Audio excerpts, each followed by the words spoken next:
Hello नमस्कार friends, मैं अभिषेक त्रिपाठी स्वागत करता हूं आपके अपने YouTube channel content for UPSC and UPPCS पे। दोस्तों, आज तारीख है 19 सितंबर 2022। आज हम यहां पे अपने इंडियन एक्सप्रेस के कुछ ज़रूरी करंट अफेयर्स को देखेंगे और कुछ ज़रूरी एडिटोरियल्स को देखेंगे। तो दोस्तों, आइए ज़्यादा समय न लेते हुए शुरुआत करते हैं अपने फ्रंट पेज से ही। फ्रंट पेज में ही आज दोस्तों देखोगे कि आज इंपॉर्टेंट करंट अफेयर में ये दिया हुआ है। यहाँ पे दोस्तों लिखा है the quotas government to set up a panel to study status of the Supreme Court convert to Christianity and the Islam. देखिए दोस्तों, असल में इस मतलब न्यूज़ का बैकग्राउंड ये है, मैं आपको इसकी दूसरी पेज पे भी न्यूज़ है, वहाँ पे मैं बाद में लेके चलूँगा, पर इसको मैं आपको थोड़ा सा एक ओवरव्यू पहले बैकग्राउंड दे देता हूँ।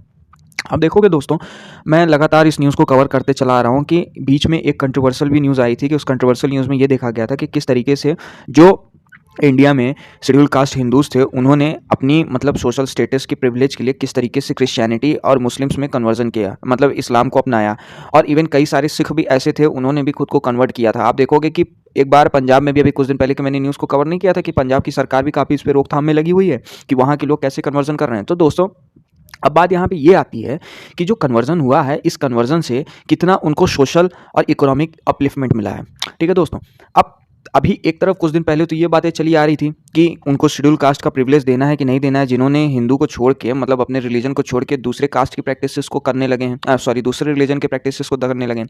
लेकिन अब यहाँ पे क्या न्यूज़ है दोस्तों कि गवर्नमेंट ने एक कह सकते हो कि क्या स्टडी पैनल बिठाने की बात की जाए। स्टडी पैनल मतलब इन द सेंस समझने की कोशिश करी कि जो सोशल अपलिफ्टमेंट हुआ है, जो इकोनॉमिक अपलिफ्टमेंट हुआ है, वो कितना हद तक कारगर हुआ है रिलीजन प्रैक्टिस को चेंजेस के बाद। तो इस न्यूज़ को थोड़ा सा दोस्तों पहले आगे की पेज में डिटेल में कवर कर लें, उसके बाद आगे की न्यूज़ को देखेंगे। आगे के पेज पे जाने से पहले दोस्तों, यहाँ पे एक इसी फ्रंट पेज पे ही कुछ इंपॉर्टेंट बातें लिखी हैं, तो पहले इस इंपॉर्टेंट बात को देख लेते हैं दोस्तों, फिर आगे की न्यूज़ मतलब आगे के पेज पे जाके देखेंगे।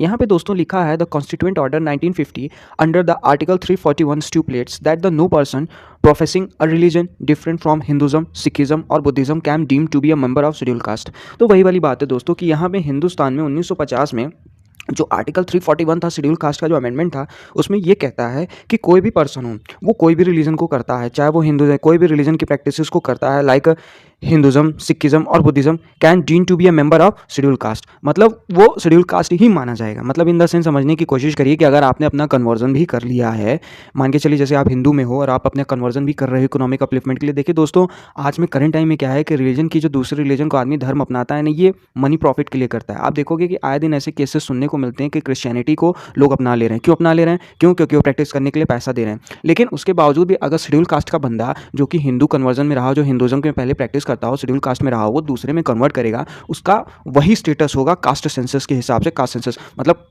कह सकते हो कैटेगरी सेंसस। कैटेगरी सेंसस में जो रहेगा टैग रहेगा, वो शेड्यूल कास्ट के प्रोफेशन के हिसाब से, वो उसकी रिस्पॉन्सिबिलिटी है कि वो उसका कोटे का फ़ायदा उठाता है या नहीं उठाता है। ये उसका राइट है, मतलब ये उसकी चॉइस है। लेकिन हाँ, उसको ये कॉन्स्टिट्यूशन राइट देता है। ठीक है दोस्तों, तो ये इंपॉर्टेंट था। अब दोस्तों यहाँ पे एक लाइन और है, the original order under which only the Hindus were classified as a schedule caste was amended in 1956 to include Sikhs and 1990 to cover the Buddhist.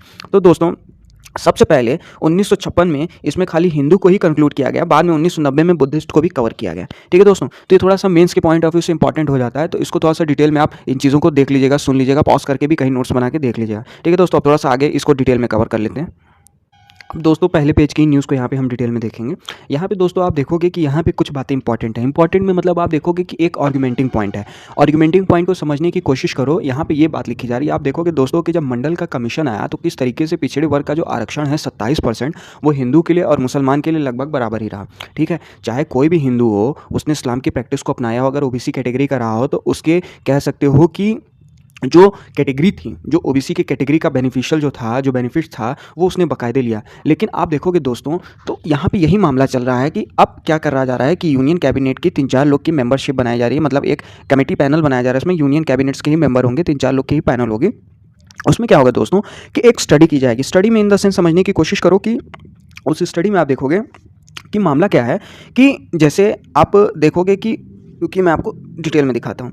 यहाँ पे आप देखोगे दोस्तों कि बात ये लिखी जा रही है कि देखिए 2004 में जब मनमोहन सिंह हिंदुस्तान के प्रधानमंत्री थे, यूपीए की गवर्नमेंट की जब सरकार थी, तो उन्होंने एक national commission for the religious and linguistic minority committee बनाया था, एक कमीशन बनाया था। ठीक है, जिसको हेड कर रहे थे रंगनाथ मिश्रा। रंगनाथ मिश्रा ने बेसिकली क्या था दोस्तों कि एक कह सकते हो कि रिकमेंडेशन दिया था उस टाइम के तत्कालीन 2004 की यूपीए सरकार मनमोहन सिंह को कि जो सोशल वेलफेयर जो मेजर है ना, सोशली और इकोनॉमिकली बैकवर्ड क्लास के जो सेक्शन है ना, रिलीजियस से लिंग्विस्टिक माइनॉरिटीज़ को, इनको एक तरीके से आप देखोगे कि कह सकते हो कि न्यूट्रल माइंडसेट से देखा जाए। Neutral mindset in the sense समझने की कोशिश करो कि कैसे आपको समझाऊँ, मतलब वो समझिए दोस्तों कि जैसे कोई भी हो वो कोई भी प्रैक्टिस को अपना लेता है।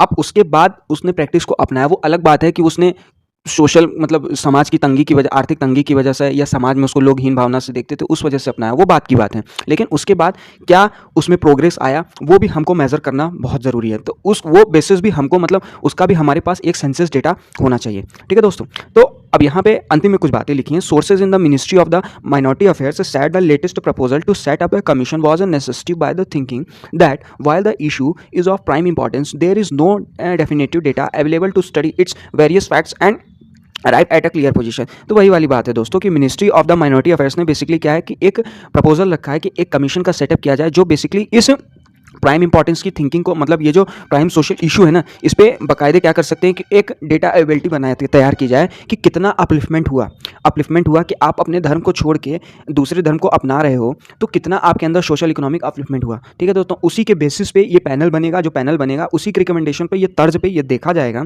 कि जो शेड्यूल कास्ट कोटा का जो बेनिफिट है वो आगे किस तर्ज पे देना है, नहीं देना है, वो आगे देखिए आगे क्या बातें आती हैं। ठीक है दोस्तों, अब आइए आगे की न्यूज़ को देखते हैं। अब दोस्तों ये फ्रंट पेज की ही न्यूज़ है। फ्रंट पेज में बेसिकली क्या है दोस्तों कि आप देखोगे यहाँ पे एक न्यूज़ है, to curb use of chemical fertilisers government to give nod up PM PRANAM. ये दोस्तों जीएस पेपर 3 में इकोनॉमी के कंटेक्स में ये न्यूज़ आपके लिए इंपॉर्टेंट हो जाती है। इकोनॉमी के कंटेक्स में बातें यहाँ पे देखिए दोस्तों क्या है कि कुछ बातें हैं, बातें इन द सेंस समझने की कोशिश करिए कि देखोगे किस तरीके से इसका दोस्तों सेकंड पेज में भी इसके बारे में डिटेल है, पर मैं आपको यहीं पे पूरी डिटेल नॉलेज दे देता हूँ। ठीक है, यहीं पे मैं होलिस्टिक कवर कर देता हूँ, इसके कंटेक्स की सेकंड पेज की बातें मैं यहीं एक्सप्लेन कर दे रहा हूँ। आप देखोगे दोस्तों कि यहाँ पे जो बातें लिखी हैं, इस बातें में क्या है दोस्तों कि ये बातें की जा रही हैं कि किस तरीके से गवर्नमेंट ने जो फ्रीबीज प्लान को मतलब बढ़ा दिया, जो उनका कह सकते हो कि सब्सिडी फर्टिलाइजर का जो प्लान है ना, इससे क्या है कि फिस्कल डेफिसिट कितना ज़्यादा बढ़ता जा रहा है। उस फिस्कल डेफिसिट के चलते आप देखोगे कि गवर्नमेंट ने क्या किया है कि अब एक पीएम प्रणाम एक तरीके की समझिए योजना है। योजना क्या मतलब सोचिए, एक इंकरेजमेंट अपलिफ्टमेंट प्रोग्राम है। इस इंकरेज अपलिफ्टमेंट प्रोग्राम में आप देखोगे दोस्तों कि अभी तक क्या है कि किसानों को जो सब्सिडीज़ दी जा रही थी ना केमिकल फर्टिलाइजर्स के लिए, अब उनको इंकरेज किया जाएगा। इंकरेज किस द सेंस आपने किया जाएगा कि वो किस तरीके से सेल्फ प्रोडक्शन करने में कारगर हों। ठीक है दोस्तों, एक मिनट, इस चीज़ को मैं थोड़ा अगले पेज पे डिटेल में है वो दिखाऊंगा। पहले आप वहाँ जाने से पहले, वो देखने से पहले थोड़ा सा इस डेटा को देखिए। ये डेटा दोस्तों थोड़ा सा आपके लिए इंपॉर्टेंट हो जाता है। ऐसे सारे डेटा जो पेपर में निकलते हैं ना दोस्तों, आप इनको मेंस के आंसर में कोट करोगे ना तो एक अच्छा इंप्रेशन पड़ेगा। तो दोस्तों इस डेटा को थोड़ा देखिए। यहाँ पे लिखा है दोस्तों spike in chemical fertilizers equipment. यहाँ पे दोस्तों spike in chemical fertilizer equipment. तो दोस्तों इस डेटा को आप देखोगे, यहाँ पे क्या लिखा है कि 2017 टू 2018 और 2021 और 2022 के डेटा का एक कंपैरिजन आप देखोगे कि किस तरीके से यूरिया की जो यूज़ करने की जो वृद्धि है ना, वो 19.64% बढ़ गई है। और डीएपी जो केमिकल फर्टिलाइजर होता है ये 25.44% बढ़ गया है। एमओपी बढ़ गया है, एनपीकेएस बढ़ गया है। तो ये केमिकल फर्टिलाइजर्स की रिक्वायरमेंट है ना, वो दिन पे दिन कैसे इंक्रीज़ करती जा रही है। इस इंक्रीज़ के करने के साथ साथ आप देखोगे कि फिजिकल डेफिसिट भी बढ़ रहा है। भाई गवर्नमेंट केमिकल फर्टिलाइजर्स पे सब्सिडीज़ प्रोवाइड कर रही है। अब थोड़ा सा दोस्तों कुछ अगले पेज पे आंकड़ा दिया हुआ है, उस आंकड़े को हम थोड़ा सा डिटेल में देखेंगे। रुकिए हम आपको आगे के पेज पे लेके चलते हैं। अब दोस्तों आप यहाँ पे देखोगे कि किस तरीके से लिखा है कि जो इस साल का केमिकल फर्टिलाइजर्स का जो सब्सिडी है ना, वो 39% पिछले साल के मुकाबले काफ़ी ज़्यादा है। मतलब इन द सेंस आप समझने की कोशिश करिए कि इस साल का जो केमिकल फर्टिलाइजर्स की जो सब्सिडी है ना, वो 2.25 लाख करोड़ हिसाब से बांटी गई, सब्सिडीज दी गई, जो कि पिछले साल के मुकाबले 1.62 लाख करोड़ ज़्यादा है। ठीक है, तो अब यही कंटेक्स्ट में कुछ बातें आप देखिए दोस्तों। यहाँ पे लिखा है कि किस तरीके से union ministry of chemical fertilizer ने एक पीएम प्रणाम का एक आइडिया इजाद किया है। इस आइडियाज़ में क्या है कि इस स्कीम के तहत स्टेट गवर्नमेंट ऑफिसर्स के साथ मिलकर एक नेशनल कॉन्फ्रेंस की जाएगी राबी कैंपिंग के दौरान, जब राबी की खेती होगी। तो 7 सितंबर को इसकी राबी की खेती में कैंपिंग हुआ था, मतलब खेती हुई 7 सितंबर को जब राबी कैंपिंग की जब हुई, तो उसमें ये मतलब कुछ चीज़ों की मेजर कंसर्न ये जो था, सब्सिडी जब फिजिकल डेफिसिट बढ़ता गया, तो इस पर कुछ मेजर स्टेप्स की चर्चा है। इस मेजर स्टेप्स की चर्चा में ही ये जो पीएम प्रणाम की बातें हैं ना, ये वहीं से निकल के आई हैं। अब देखोगे दोस्तों कि यहाँ पे कुछ सूत्रों के मुताबिक पता चलता है, इंडियन एक्सप्रेस ने अपने भाई हो सकता है इनके कुछ स्पाई डिटेक्टिव रहे या जो भी रहे हों, तो यहाँ पे लिखा है कि a source hinted that the scheme will have no separate budget and will be finalized through the saving of the existing fertilizer subsidy under the schemes run by departments of fertilizer. तो अब current time में जो node आया है, जो node आएगा PM प्रणाम का, इसको चलाने के लिए कोई स्पेशल बजट का एलोकेशन नहीं किया जाएगा। जो करंट टाइम में फर्टिलाइजर्स की जो सब्सिडीज चल रही हैं ना दोस्तों, इसी को ईजाद किया जाएगा, जो उसकी सेविंग्स रही है ना, उसी के बेसिस पे आगे के प्लान्स को इम्प्लीमेंट किया जाएगा। अब दोस्तों यहाँ के कंटेक्स्ट में कुछ बात ये भी है, sources are said that the 17%, अब देखिए दोस्तों ये थोड़ा सा मोस्ट इंपॉर्टेंट हो जाता है, इसको थोड़ा सा आप स्टॉप करके खुद से भी पढ़ लीजिएगा, बाकी मैं यहाँ पे नरेट कर दे रहा हूँ। देखिए दोस्तों यहाँ पे लिखा है, sources are said that the 17% of the grants provided under the scheme can be use for the asset creations regulated to the technology adaptations of the alternate fertilizers and alternate fertilizers production units at the village block and district level. तो वही वाली बात है दोस्तों कि आप देखोगे कि किस तरीके से अब सोर्सेस ये भी पता चल रहा है, मतलब अब क्या सोर्सेज है। अब ये देखिए दोस्तों, गवर्नमेंट की तो बात नहीं है, ठीक है, अब ये इंडियन एक्सप्रेस का खुद का कोई सोर्स होगा, वहाँ से ये इनका पॉइंट ऑफ व्यू यहाँ पे लिखा है। ये देखिए दोस्तों लिखा है कि 17% क्या है कि अब ग्रांट प्रोवाइड किया जाएगा। उस ग्रांट्स को प्रोवाइड करें, मतलब ग्रांट इसलिए प्रोवाइड किया जाएगा कि आप अपने एसेट को प्रिपेयर करो। एसेट को प्रिपेयर इन द सेंस समझने की कोशिश करिए कि आप एक अल्टरनेटिव फर्टिलाइजर्स के कंपेनियन में एक एसेट बनाओ। एसेट मतलब समझाऊँ मैं कैसे, कि जैसे समझिए कि खेती करने के लिए अभी तक आप बैलगाड़ी का इस्तेमाल करते थे, अब आप ट्रैक्टर का बनाएंगे, ठीक है। अब ट्रैक्टर को खरीदेंगे, अब वो गवर्नमेंट की क्या मतलब महत्वाकांक्षा होगी आपके लिए, क्या मदद होगी, किस तरीके से वो आपको इजीली लोन प्रोवाइड करेंगे, या जो भी होगी, ये वो XYZ आगे की बातें तो निकल के ही सामने आएंगी, ठीक है। तो अभी इस पर हम क्या बोल सकते हैं, जो अभी निकला है हम वो आपको बताते हैं दोस्तों, कि यहाँ पे क्या है कि एक अल्टरनेटिव फर्टिलाइजर्स के प्रोग्राम को अपनाने के लिए alternative production units at the village and district level के लिए ग्रांट्स दिए जाएंगे, कि आप किस तरीके से एक बेहतर विकल्प बनाओ फर्टिलाइजर को छोड़ के। अब बाकी जो 30% बनता है, अब ये रिवॉर्ड दिया जाएगा। रिवॉर्ड इन द सेंस समझने की कोशिश करिए कि एक इंसेंटिवाइज किया जाएगा, एक इंसेंटिव प्रोग्राम दिया जाएगा उन फार्मर्स को, करेज किया जाएगा, मतलब इंसेंटिव के साथ साथ ये करेज भी किया जाएगा कि किस तरीके से आप फर्टिलाइजर के बिना भी एक अच्छी खेती को कर पा रहे हैं, ठीक है दोस्तों। तो यही सब यहाँ पे था। अब चलिए दोस्तों आगे की न्यूज़ को देखते हैं। अब दोस्तों थोड़ा सा इंटरनेशनल इशू में देखेंगे। इंटरनेशनल इशू में आप देखोगे कि किस तरीके से नेपाल के जो चीफ जस्टिस है ना, इनको हाउस अरेस्ट कर दिया गया। दोस्तों कल की भी ये न्यूज़ में आया था, एक छोटी सी न्यूज़ थी, हालांकि मैंने इसको कवर नहीं किया था, पर मैंने पढ़ा था, मैं आपको बताता हूँ कि ये जो चीफ जस्टिस है ना, चोलेंद्र शमशीर राणा, इनके खिलाफ क्या हुआ दोस्तों कि इनकी 13 दिसंबर को रिटायरमेंट होने वाली थी, पर पहले ही इनके खिलाफ फरवरी में इम्पीचमेंट ला दिया गया। इम्पीचमेंट में जब लाया गया दोस्तों कि हुआ क्या क्या कि इम्पीचमेंट के साथ इनको एलिगेशन, इनके ऊपर एलिगेशन के चार्जेस लगा दिए गए, जिसके बाद इनको मतलब सारी जो प्रिविलेज थी, जो ऑफिसर्स की प्रिविलेज थी, वो हटा दी गई, वो सारी प्रिविलेज हटा दी गई। अब नतीजा है कि काठमांडू इनके रेसिडेंट के बाहर स्पेशल ट्रूप्स बिठा दिए गए हैं, इनको हाउस अरेस्ट कर दिया गया। अब दोस्तों यहाँ पे कुछ इंपॉर्टेंट निकल के आता है। आप देखोगे दोस्तों कि chief justice Rana has been in the eye of storm since lawmakers of the ruling question short his impeachment over allegations of the graft and also form some judgments which they see as the controversial. तो वही वाली बात है दोस्तों कि अपने controversial judgement के चलते उस टाइम जब कोalition की गवर्नमेंट हुआ करती थी, तो उसी के चलते क्या है कि थोड़ा सा ये फेवर्टी दिखा है। तो उसी फेवर्टी के चलते क्या है कि अब मौजूदा जो सरकार है, पहले KP ओली की सरकार हुआ करती थी, तो अब जो मौजूदा सरकार आई, उन्होंने उनके ऊपर करप्शन के एलिगेशन के चार्जेस लगाए। नतीजा क्या हुआ, हाउस ऑफ रिप्रेजेंटेटिव से इनके खिलाफ इम्पीचमेंट हुआ। अच्छा दोस्तों यहाँ पे तो नहीं लिखा है, पर अब आप मुझे बताओगे, अगर आप सीरियस UPSC एस्पिरेंट हो तो आपको ये चीज़ पता होना चाहिए पॉलिटी के कंटेक्स्ट में कि ये जो इम्पीचमेंट का जो अपने कॉन्स्टिट्यूशन में अपनाया गया ना इंडिया में, ये कहाँ से आया प्रोग्राम, ठीक है। अगर नहीं बताओगे कोई बात नहीं, आप सुन रहे हो, लास्ट तक सुनते हो तो अच्छी बात है, सर्च करो, गूगल करो, कुछ भी करो, बताओ। और नहीं बता पाओगे कोई दिक्कत नहीं, मैं कल जब वीडियो बनाऊंगा तो शुरुआत में ही मैं इसका आंसर बता दूंगा, ठीक है दोस्तों। ये अपनी किताबों में ही आंसर है कि ये इम्पीचमेंट का प्रोसेस कहाँ से इंडिया में आया, ठीक है दोस्तों। तो यही सब इस न्यूज़ में था। अब चलिए दोस्तों अपने एडिटोरियल सेक्शंस को देखते हैं। आज के दोस्तों एडिटोरियल में 2 एडिटोरियल मोस्ट इंपॉर्टेंट है। मतलब एक एडिटोरियल है दोस्तों, सबसे पहले out of tune. Out of tune basically Ashok Gulati साहब का लिखा हुआ है। इस एडिटोरियल के कंटेक्स्ट में कुछ बातें हैं दोस्तों। ये कंटेक्स्ट मतलब मुझे काफ़ी अच्छे इनके थॉट्स लगे। अच्छे थॉट्स इन द सेंस समझने की कोशिश करिए। तो यहाँ पे दोस्तों ये लिखा है, देखिए एक लाइन लिखी हुई है, the orchestra of the multiple instruments is required to deal with the continuing high inflation. यहाँ पे दोस्तों क्या है कि दोस्तों थोड़ा सा इन्फ्लेशन के कंटेक्स्ट में कुछ बातें लिखी हैं। कंटेक्स्ट इन द सेंस समझने की कोशिश करिए कि करंट टाइम में जो 7% के हिसाब से इन्फ्लेशन का रेट चल रहा है ना, अब देखिए दोस्तों थोड़ा सा ये क्रिटिसाइजिंग भी बातें हैं। क्रिटिसाइजिंग इन द सेंस समझ, देखिए दोस्तों लिखा तो यहाँ बहुत कुछ है, लेकिन जो एक कंपेरिजिंग डाटा है ना, पहले मैं उस चीज़ को बताऊँगा, उसके बाद मैं थोड़ा सा इस एडिटोरियल को और अच्छे से एक्सप्लेन करने की कोशिश करूँगा। देखिए दोस्तों एक कंपेरिजिंग यहाँ पे डेटा लिखा हुआ है। कंपेरिजिंग डेटा में आप देखोगे कि यहाँ पे एक डेटा लिखा हुआ है कि किस टाइम से, जब यूपीए की गवर्नमेंट 2004-2005 में, 2013 से मतलब 10 साल लगभग मनमोहन सिंह प्रधानमंत्री थे, तो उस टाइम का जो इन्फ्लेशन था वो 7.9% था, लेकिन जो जीडीपी की ग्रोथ थी ना वो 7.7 थी। लेकिन जब से एनडीए की सरकार आई है 2014 से 5.1 इन्फ्लेशन बढ़े हुआ है, लेकिन जो जीडीपी की ग्रोथ है ना वो 5.6% ही है। तो बेशक महंगाई दर को आरबीआई की मॉनेटरी पॉलिसी ने कंट्रोल ज़रूर कर लिया, लेकिन जो जीडीपी की ग्रोथ है ना वो अभी प्रॉपर नहीं हो पाई है। तो देखेंगे आप दोस्तों, ये जो स्टेटमेंट है जो हमने यहाँ पे स्टार्टिंग में आपको बताया कि on orchestra of the multiple instrument is required to deal with the continuing high inflation, ये बेसिकली निर्मला सीतारमण जी का कहना है, अपनी फाइनेंस मिनिस्टर निर्मला सीतारमण जी का कहना है। उन्होंने ये कहा कि अगर हमको इन्फ्लेशन को टैकल करना है ना, तो इन्फ्लेशन को टैकल करने के लिए हमें कई सारे गेमिंग टूल्स को अपनाना पड़ेगा। Gaming tools in the sense समझने की कोशिश करिए। देखिए दोस्तों, यहाँ पे ऑथर का भी ये पॉइंट है और निर्मला सीतारमण जी का भी कहना है, और कहीं ना कहीं ये हद तक देखिए बात सही भी है दोस्तों, कि जो अपना CPI बास्केट फूड बेवरेजेस का जो वेट चल रहा है ना, वो अभी भी 2011 और 2012 के ही बेस पे चल रहा है। इसको रिवाइज करना बहुत ज़रूरी है, ठीक है दोस्तों। और दूसरी चीज़ आप देखोगे कि एक हमको कह सकते हो कि डिस्काउंटेड मैनेजमेंट स्ट्रैटेजी प्रोग्राम लाना पड़ेगा। डिस्काउंटेड मैनेजमेंट स्ट्रैटेजिक पॉलिसी मतलब इन द सेंस समझने की कोशिश करें कि किस तरीके से आप देखोगे। अच्छा दोस्तों देखिए, ये जो इन्फ्लेशन हुआ ना, ये इन्फ्लेशन का कुछ हद तक कारण कोविड-19 का इम्पैक्ट है। उसके बाद आप देखोगे कि ये जो इंटरनेशनल कॉन्फ्लिक्ट हुए ना, यूक्रेन और रशिया की जो लड़ाई हुई, इससे भी इंटरनेशनल फूड कमोडिटी के भी प्राइसेस अपने आप बढ़ गए। नतीजा क्या हुआ कि भारत सरकार ने डिस्काउंटेड प्राइस पे तेल खरीदा।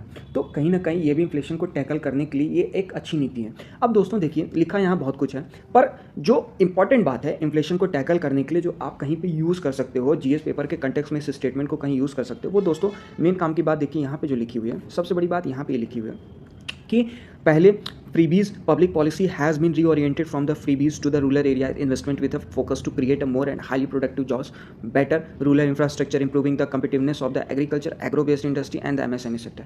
सही बात है दोस्तों। सबसे पहले तो हमको रूरल एरियाज़ में वो फ्रीबीज प्रोवाइड करना होगा, फ्रीबीज के प्रोग्राम को रीओरिएंटेड करना पड़ेगा और वो फोकस करना पड़ेगा कि हम हाई प्रोडक्टिव जॉब्स को बना पाएँ, बेटर रूरल इंफ्रास्ट्रक्चर्स को क्रिएट कर पाएँ और एग्रीकल्चर में एक कंपिटिवनेस ला पाएँ। देखिए दोस्तों, जब कंपिटिवनेस होगा ना, तो जाहिर सी बात है कि आपके अंदर अगर कंपटीशन आ जाता है ना दोस्तों, तो आप और निखरने लगते हो, ये सच है। और साथ ही एग्रो बेस्ड केमिकल को अपनाया जाए और MSME सेक्टर को और इन्हेंस करने की कोशिश की जाए। आप देखोगे दोस्तों कि कोविड इम्पैक्ट के बाद किस तरीके की जो छोटी मोटी MSME की जो सेक्टर इंडस्ट्रीज थी ना, ये धीरे धीरे तबाही हो गई। तो इस इन्फ्लेशन को अगर टैकल करना है ना दोस्तों, तो RBI किसी मॉनेटरी पॉलिसी ही काबिल नहीं है कि रेपो रेट को जो है बढ़ा दिया जाए, मतलब क्या बोलते हैं, जो RBI को जो मतलब RBI की जो मॉनेटरी पॉलिसी है, रेपो रेट और रिवर्स रेपो रेट को बढ़ा दिया जाए, रेगुलेट कर दिया जाए, तो इससे महंगाई की दर मार्केट में लिक्विडिटी कंट्रोल में आ जाएगी, तरलता कम में आ जाएगी, तो थोड़ा सा इन्फ्लेशन को हम टैकल कर लेंगे। ऐसा कुछ भी नहीं है दोस्तों, ठीक है ये बात सच है। लेकिन इसके साथ साथ हमें कई सारी चीज़ों को भी और भी अपनाना पड़ेगा। अगर हम कह सकते हो कि, और यहाँ पे जो ऑर्केस्ट्रा का वर्ड है ना, एक ऑर्केस्ट्रा मतलब इन द सेंस समझने की कोशिश करिए कि ऑर्केस्ट्रा एक म्यूजिक बैंड जिस तरीके से होता है, हर चीज़ का अपना रोल है। एक अच्छा गाने वाला है, एक अच्छा बैंड बजाने वाला है, एक अच्छा नाचने वाला है, तो हर तरीके का जिस तरीके से रोल होता है ना, तभी एक ऑर्केस्ट्रा हिट होता है। तो वही सारी बातें दोस्तों कि GDP की ग्रोथ को अगर बढ़ाना, नो डाउट इन्फ्लेशन को हम टैकल कर सकते हैं। अभी इन्फ्लेशन का जो रेट बताया जा रहा है, नो डाउट 5.9 ही है, ठीक है, कोई दिक्कत नहीं। लेकिन GDP की ग्रोथ तो रुक गई है ना। GDP की ग्रोथ रुकने का कारण भी मैंने बता दिया। एक तो इंटरनेशनल कमोडिटी प्राइसेस कॉन्फ्लिक्ट के चलते जो है थोड़ा सा ये हो गए, और कोविड के इम्पैक्ट से अभी हम उभर ही रहे थे, तब से ये कॉन्फ्लिक्ट हो गया। तो इसी के कंटेक्स्ट में दोस्तों ये छोटे छोटे सजेशन है, ये सजेशन बहुत अच्छे हैं। आप इसको चाहो तो कहीं एग्जाम में कोट कर सकते हो, ये आइडिया बहुत अच्छा है। दूसरा यहाँ पे दोस्तों लिखा है, next higher Agri research and development allocation to develop a climate smart agriculture will help increase the supply response of the food supply। सही बात है दोस्तों। आप देखोगे कि किस तरीके से अभी हाल ही में जो हीट वेव्स आई, इसके भी नतीजे क्या हुआ कि जो क्रॉप्स की डिप्लोमेशन हुई ना, नतीजा क्या हुआ, क्रॉप की सिक्योरिटी बढ़ती गई, क्रॉप्स की जब सिक्योरिटी बढ़ती गई, उनके भी प्राइसेस बढ़ते गए। हाँ, तो यही कारण है कि हमको एक क्लाइमेट स्मार्ट एग्रीकल्चर को भी अपनाना पड़ेगा, क्लाइमेट स्मार्ट एग्रीकल्चर को डेवलप करना पड़ेगा, ताकि क्या होगा कि सप्लाई जो होगी वो इंक्रीज हो पाएगी, ठीक है। और दोस्तों यहाँ पे एक लिखा हुआ है, stable and the higher farm productive even in the face of climate which rise will be critical to tame food inflammation and dominant components of the CPI inflation. तो वही वाली बात है दोस्तों कि एक हमको स्टेबल और फर्म प्रोडक्शन करना पड़ेगा। एक स्टेबल और फर्म प्रोडक्शन के साथ साथ आप देखोगे, देखिए दोस्तों ये चीज़ याद रखना कि अगर किसी भी आपको फूड इन्फ्लेशन को टैकल करना होता है, देखिए दोस्तों खाने की कमी क्यों पड़ती है। खाने की कमी दोस्तों तब पड़ती है जब आप ज़रूरत से ज़्यादा अपने देश के बारे में ना सोचो, आप उसको एक्सपोर्ट करने लगो। देश खाए बिना मर रहा है, ठीक है। आप मान के चलिए कि आपके घर में 4 रोटी होती है, खाने वाले 5 लोग हैं, ठीक है। अब कोई आदमी आता है, कहता है कि मैं इस 1 रोटी के बदले या 2 रोटी के बदले आपको 10 रुपये दूंगा, ठीक है। मतलब मैं आपको एक बिजनेस पॉलिसी समझा रहा हूँ। आप उसको दूसरे को दे देते हो, वो पैसा ले लेते हो, लेकिन अब वो 2 रोटी 5 लोग में कैसे खाओगे, कमी आ गई ना। तो अब वो धीरे धीरे बस खा के पानी पीने जितना रह जाएगा। तो वही वाली बात है दोस्तों कि अगर फूड इन्फ्लेशन को टैकल करना है ना, तो हमको एक कह सकते हो कि स्मार्ट क्लाइमेट एग्रीकल्चर को अपनाना ही पड़ेगा। इसी के क्या होगा कि फूड का प्रोडक्शन बढ़ेगा, फूड का प्रोडक्शन होगा तो जो कॉस्ट इफेक्टिवनेस होगी वो बढ़ जाएगी। और दूसरी जो बात यहाँ पे पहले मैंने बता दी, the weight of the food and beverages in the CPI basket currently based in the 2011 and 2012 consumption expenditure survey need urgent revision. तो वही वाली बात है दोस्तों कि जो 48.64 का जो चल रहा है ना, अभी भी जो वेट चल रहा है ना फूड एंड बेवरेजेस का CPI बास्केट का, ये 2011-2012 के ही हिसाब से चल रहा है। इसको रिवीजन करने की बहुत ज़रूरत है, ठीक है दोस्तों। तो यही सब इस आर्टिकल में था। तो आज के लिए दोस्तों इतना ही। तो उम्मीद कर इस एडिटोरियल में था। तो दोस्तों उम्मीद करता हूँ रोज़ की तरह आज भी कहीं मेरी बातें आपको अच्छी लगी हों। अगर अच्छी लगी हों तो चैनल को शेयर करिए, सब्सक्राइब करिए, लाइक करिए। पढ़ते रहिए, मस्त रहिए।